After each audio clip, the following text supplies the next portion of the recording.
This is breaking news. For the first time ever, nearly 50% of American voters are saying that Israel is doing a genocide on the Palestinians in Gaza. More voters are saying that Israel's doing a genocide than are not, by a margin of 14%. We are winning the narrative in America. This is incredible news because it means that all the effort Zionists have poured into convincing the American people to support the state of Israel has been for nothing. It's all crumbled now. It's crumbling.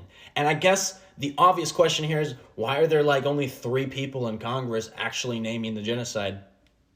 Google AIPAC, Google the Pro-Israel lobby, or watch some of the videos I have on it, because last year they elected a supermajority of Zionists into our Congress. They poured over $100 million alongside the total of $250 million with other Zionist interests. This was all in an effort to ensure that the United States would continue to fuel Israel with the weapons and bombs it needs to commit destruction against all their neighbors, and especially finish the genocide in Gaza. Every single one of our politicians who took pro-Israel money in exchange to send Israel bombs should be investigated, and especially our AIPAC officials, which there are hundreds in our Congress right now. Some of them have taken millions. Like Speaker of the House Mike Johnson, who coincidentally received a massive check from AIPAC every single time he tabled a bill to provide billions in weapons for Israel. This is the beginning of the end for Zionism, and we're now even seeing people on the right-wing commentators break rank and realize that their rights are being restricted to protect Israel in this country.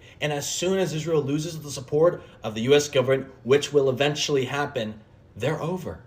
The genocide, their oppression of the Palestinian people is done for. They will be held accountable for all their crimes. But I need you to listen, because the fight is far from over. We must continue to push the envelope. Because even though support for Palestine is massive, it's popular all over the world, and now in the United States, we hold very little power here. The people that hold power are all using everything they have to destroy the movement before we achieve Palestinian liberation, because they know they will be held accountable at a war crimes tribunal for facilitating this genocide. And so they're dismantling our higher education system and forcing them to run pro-Israel curriculum. They're censoring social media platforms like Instagram and systematically banning pro-Palestinian voices. They're deporting students who participate in pro-Palestinian protests. These are things we must stop, and we must free Palestine and hold everyone involved accountable for what they have done. I'm so proud of everyone. Thank you, and free Palestine.